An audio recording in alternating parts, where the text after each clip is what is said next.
Hello and welcome to a very special interview, an exclusive interview on money control that we have with the co-founder of Byju's, Divya Gokulnath, as part of our special coverage this Women's Day. Divya, welcome to Money Control. Thank you for giving us time. And congratulations, hearty congratulations. We heard you just had a baby a few months ago, your second one. So how are you managing it all, managing a Decucon, Byju's, as well as managing two little children? How has life changed for you? Last 1 year has been very different. Yes, it has been hectic, but I think it's been good hectic. And especially with even, with the older one, because the younger one is just 3 months old. With the older one, this is the first time I've got so much time with him. I think after my 3-month maternity break, that time it was 3 months back in 2013. This is the first time I'm staying at home for this much time and trying to manage work and home at the same time. So it's been amazing. I think it's very different, and I'm grateful that I'm getting to spend this much time with family, which I don't think I would have ever done otherwise. And I think professionally also, it's been a fantastic year for us. As unfortunate as the situation is, the pandemic has put EdTech in the spotlight. So there's so much awareness and there is so much impact that we can create. I think we're very fortunate to be in a segment of positive relevance. Because early last year the UN had reported that about 1.3 billion kids were out of school, missing out on scheduled learning, and that's when we came up with so many different types of offerings so that children do not miss out on the regularity that school offers. We quickly offered multiple solutions. Like one is Byju's classes or free live classes on our platform, where children could come back and learn in a scheduled manner, something that they were missing, especially at that point of time because the schools were shut down, and they were also missing access to great teachers. Now overnight, I think after that, in a few months, and I'm just going a snapshot of the last 1 year, in a few months we saw all stakeholders in education going online, be it teachers, be it students, be it schools as well. So they transitioned to online learning. And that's been amazing because there's so much awareness now for the benefits of online learning. And we've also, done so many different things. Like A was the free live classes, which I spoke about. We launched multiple more subjects. We have social studies on the platform. We launched our English app as well. And we've also gone deeper. We've launched the app in multiple languages, multiple regional languages. And that's helped us reach many, many more students in multiple geographies across the country. So I think it's been an amazing year for us. And all the same time, the challenge of working virtually, like the entire team has been offline, online actually, but working remotest parts of the country, and still managed to pull up and do so many different things. So I think it's been a great learning for us. It's been a great opportunity for us, and I think we've enjoyed the past 1 year a lot, doing a lot of different things. Right. And Divya, the last year has literally been a golden run for EdTech in India. I mean, of course, the pandemic is something that was very tragic, but it has led to this accelerated adoption of digital, adoption of EdTech. We see it every day in the way children have quickly adapted to this online learning mode.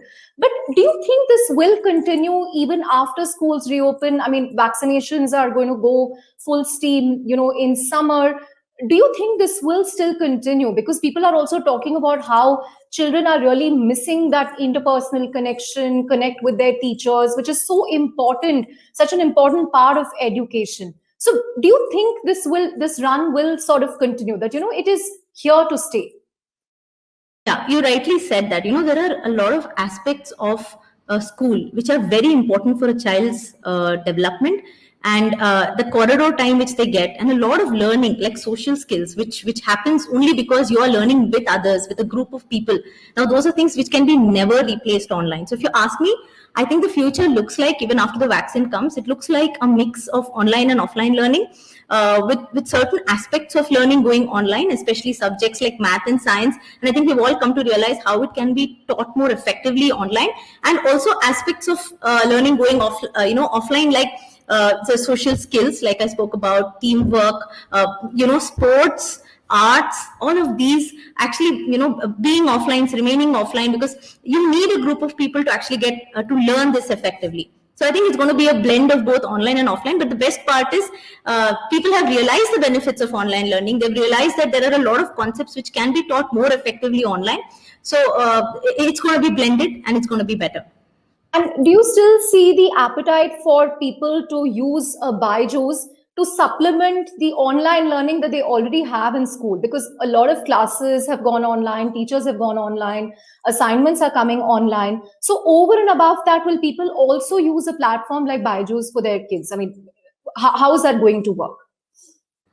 So where Byju's comes in is to create self-paced learners, self-initiated learners, and it's always used, as you rightly said, to supplement what they learn in school, to reinforce concepts better. So if anything, I think the awareness for a product like Byju's has gone up, because parents are realizing, and are more aware of how technology can help a child learn in a more engaging manner, learn in a more effective manner, and learn to retain concepts beyond an exam, right? When you get to the bottom of a concept and you understand a concept, when you see it visually, you learn it in a much better way. So if you ask me, I think if anything, the awareness has gone up. And so whether the school is online or offline, the place that Byju's holds in the learning cycle, I'll say, of a student will be as relevant now as it will be in the future. Right. And Divya, 2020 has really been a huge year of growth for Byju's. But in terms of global aspirations, what do you have there? Because a lot of people say that, this is perhaps one India's first innovation that can go global. So do you have plans of expanding into other markets? What markets will you start with? What kind of global aspirations do you have for Byju's? Is 21, 22 going to be the year when Byju's as a product goes global? Yeah, so I think there is massive potential for us, in a way to say, from India to the world is what we aspire to do. And I think the golden age of teachers is coming back. So there is, and this has brought up the importance of teaching, if anything. Let me take the example of one of the companies we recently integrated, because we have 11,000 women teachers, and this same team will now help us expand globally when there is so much scope to do so many things, be it math, be it science, or anything, to take this kind of learning across to the world from India. So yes, in 2021 we do aspire to go global, and I think there is a lot of potential for a company made in India to take this kind of a product to the world, because there is a need, like you rightly said, for a learning product that completely takes care of a child's learning from end to end, right? When you have a different type of product for children who learn on their own, you have a different type of product for children who need regular interventions to help them go up from the level that they are in, to create that interest, and then they also become self-learners. So finally, I think the mission is to create self-initiated learners who enjoy learning and hence start learning on their own. But there are multiple paths in which we can achieve that, and I think the right kind of learning programs and learning platforms and learning products can help create products that can take India to a global level. Any countries that are playing on your mind, and how you're going to go about this? Because again, in terms of languages, will you explore foreign languages? Just curious on how you plan to go about this. I think the simplest decision at first would be to start with English-speaking countries and Commonwealth countries, because there are a lot of overlaps in terms of curriculum, syllabus, and even, as you said rightly, language. But then I don't think language is a barrier, because there is a scope to create teachers in multiple countries. We can have teachers teaching from different parts of the world to students in different parts of the world. So it's not going to be restricted to English. That's how much I can say right now. But then we are looking to create a global product which is agnostic of language, agnostic of geography. And Divya, one of the most inspiring visuals or images that I saw recently was that of Bumble founder and CEO Whitney Wolfe Herd, who, rang the NASDAQ bell, and she had like an infant in her arms. I'm tempted to ask you if we will see you doing something similar this year or next year. I think it'll be great for our country, and it will set an amazing example if we can, list globally. And definitely we aspire to do that. Sooner or later it's bound to happen. And I think the most important part is that it will set a precedent for many more companies to follow, and we should see that happening more often. Divya, I remember reading a LinkedIn post of yours a couple of years ago where you spoke about how your mother has been a huge source of inspiration for you. She was a working mom as well, who managed to, balance everything very effectively. The question I have for you is, in a hyper-connected world like ours, is it really possible to draw these boundaries? And in your case, it's not just a 9 to 5 job for you. You're the co-founder, you have skin in the game, and you have 2 children. So how do you do this? I mean, how are you managing this? What do you struggle with? Do you have coping mechanisms that you can share that others can perhaps take inspiration from or learn from? So one thing that has definitely worked for me is creating artificial boundaries. And it's important to do that, because when you're giving as much importance to your work as you are to your family, because both are important, right? One is not more important than the other. It's important to keep time, cut out time and keep it for both. So I very strongly believe, and it's worked for me, right from the time I've had my first son, to create some sort of an artificial boundary for yourself, because that way you are giving 100% attention at one point to one thing. So it's 50-50 never works, right? It's 100% or it's zero. So, and I remember that even, when my older son was like 3 months, 4 months, whenever he used to sleep, I used to record the classes for the app. So I've been a teacher first, you started and you introduced me, and I bear that label with a lot of pride, because that was my first job. And, when my first son was born, I was very actively teaching for the learning app, for the videos on the learning app, and I used to do it whenever he was sleeping. But and I think it's not just me, right? The entire founding team, everyone has been teachers, and then there are women within the team, there are mothers within the team. So I think all of us have managed to balance sort of work and life, because for us, I think enjoy both. That's very, very important. Now, neither of them can be a chore, right? If you really love something, you're on a holiday every day. That's how the saying goes. So if you enjoy work, and of course you're going to enjoy, being a mother is one of the most precious things in the world for any woman, right? So I think you enjoy both, but give time to both and do 100% at one point of time. Try not to mix, because we women are very, very efficient at multitasking. So since we're so good at it, we may, try to do it at the same time, but that typically doesn't work, because then you won't know which one to give priority for at that point of time. So so I would say, most of my strategy has been about creating artificial boundaries, and two, I think giving 100%. Whatever I do, I do that completely, and I don't let anything distract me when I'm doing that at that point of time. And also I think, planning, because I know that, it's important to have yearly goals and all of that, but I think it's more important to break that down to weekly and daily goals as well, and plan your day. Now, I'm not saying micromanage, but at least know whom you're going to meet, so that when you have a big team, you need to give equal time to everybody, right? It's the same as having children, right? You need to give time to people in your team at work too. And then once you do that and you integrate them to think like entrepreneurs, and we've always celebrated that at Byju's, and very proud to say that our founding team is the same even today what it was. So unofficially we were launched around 10 years back. So I'm very proud to say that even today the same team is there, and that's only because there is a family kind of spirit between all of us. We take ownership, and not just at our level, even at the next level, we managed to bring in people who think of the company like their own and give it its best. So I don't think anything is possible for a woman if even the team doesn't support. So there is a massive support from the team. There's massive support from the family, and then I think if you can streamline your day, things will fall in place. So Divya, who do you really look up to for mentorship or guidance when you're going through a particularly challenging time? Are there entrepreneurs, fellow women entrepreneurs, role models who you turn to for advice now and then? Of course, you work with your husband at Byju's and building up Byju's. You mentioned how the core team has remained the same in the last 10 years. But over and above that, who do you turn to? Do you have mentors or coaches or someone like that? So if you ask me, my biggest mentor, my biggest source of inspiration has always been my mother, because I'm the only child, and she's kind of set an example. So very unknowingly, right? I've actually never put it out that, okay, you know what, she's the one who inspired me and all of that. I've not realized it, but it's mentally been playing in my mind. And I think I've always seen how women could successfully balance home as well as office and give time to both. And considering the fact that I didn't have any siblings to play with, my mother was always there. She used to, whenever she was back from work, she used to take me for swimming and all of that, because I've been playing games right from a very young age. I've been swimming since the age of 5. I've been singing since the age of 5.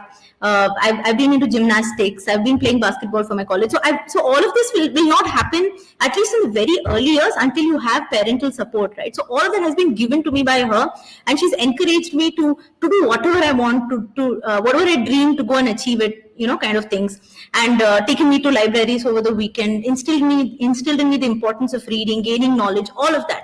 So I think all of that kind of has been, and that's how I kind of want to bring up my children today. I want to give them the exposure to do what they want, give them all the resources to gain all the knowledge they can, and tell them, and both me and Baiju very strongly believe that playing is as important as learning. So we hope to also, and his parents also have played an amazing, have been an amazing influence in him growing up. He always says that he attributes everything to him, and I think for both of us that's really true, because if not for them, we would not be able to hopefully even to at least half extent inspire our kids. We want to do that and be half as good parents as they are.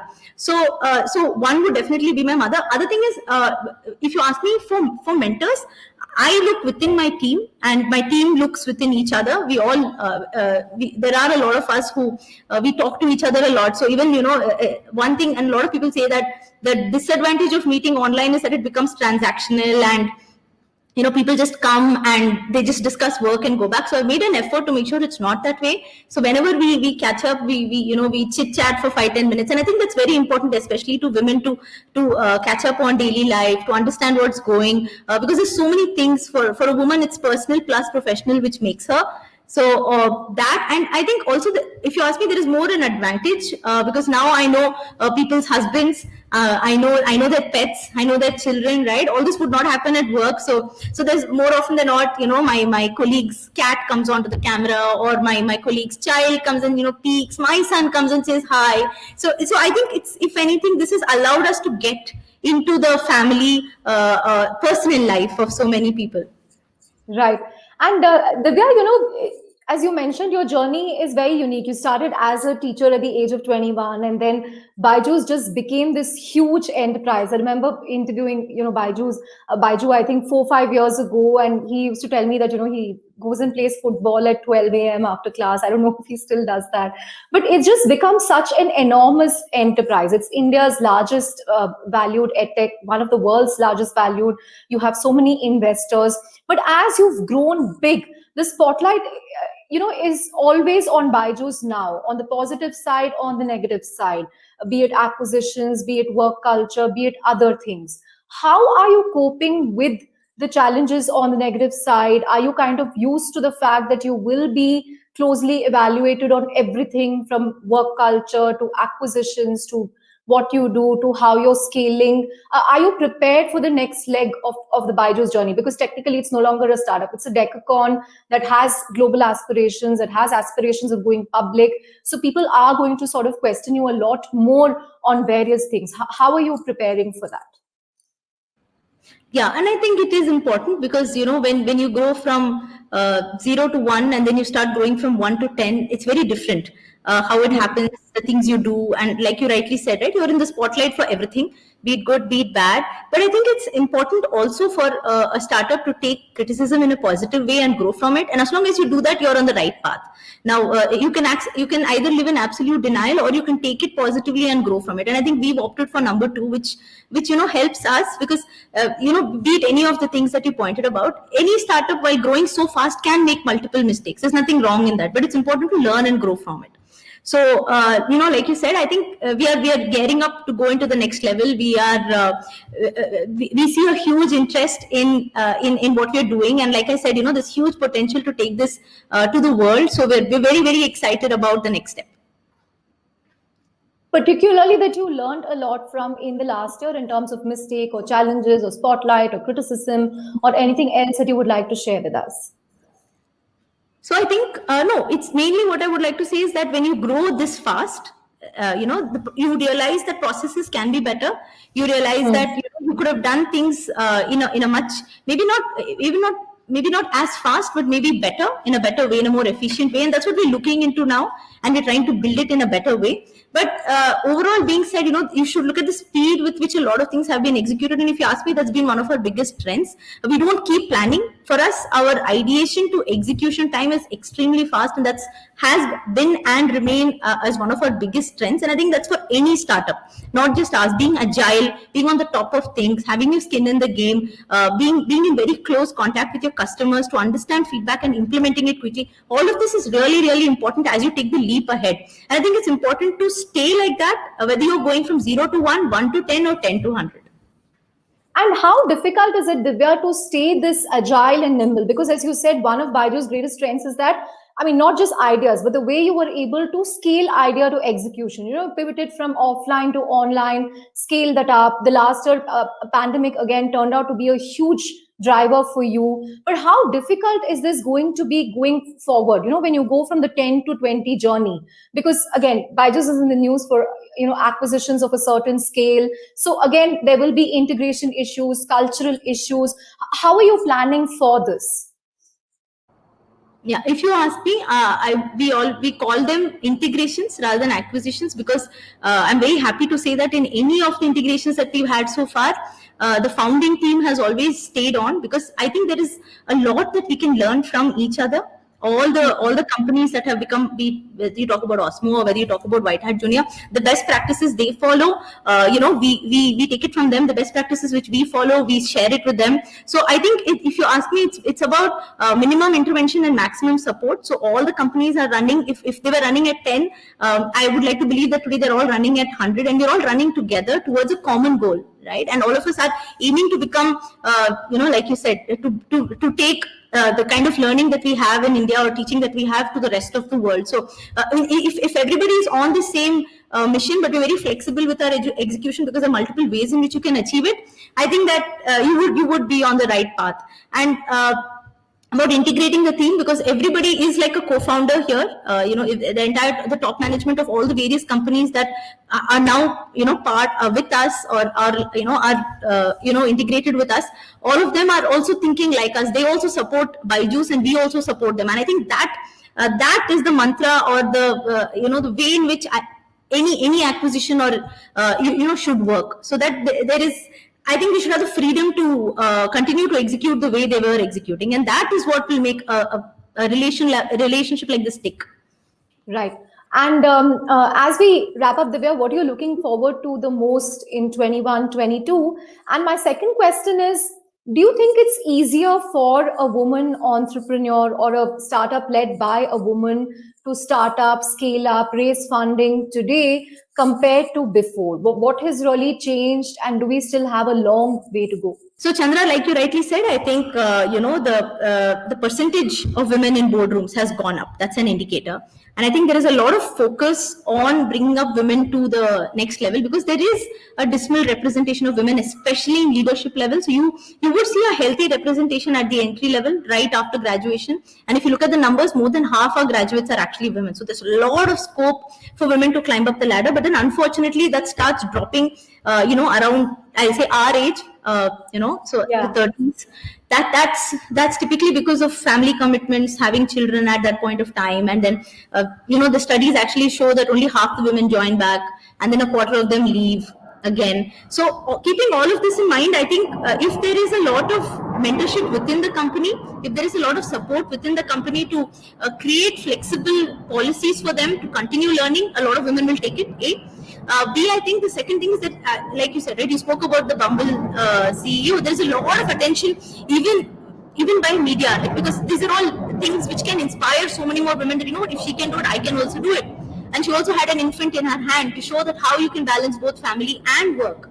So I think many more women will look up to this, and I think that is what is changing. There weren't so many people to look up to before as there are today. I hardly remember having any women to look up to when I was very, very young, right? Now, of late, in the last 10, 15, 20 years, we have so many women who have reached the top levels on the organization, all on their own effort, made an effort and spoken through levels and made their voice heard. So I think that is something which will set the ball rolling for many more women to not just enter the workforce, but stay in the workforce. If you ask me, that is the bigger challenge, staying on.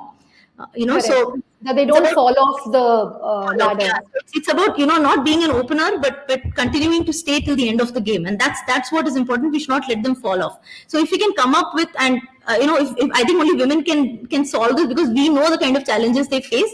So if we can, if women can surround themselves with more women, and if they can mentor them, encourage them to come up and be there with them when they go through this difficult phase where they sometimes have to take a decision, being flexible with them at that point of time, because beyond that they can again, you know, come back to work. So in these sensitive years, being with them, supporting them, telling them that you know, it is possible for you to do both, of course with the right kind of family support as well.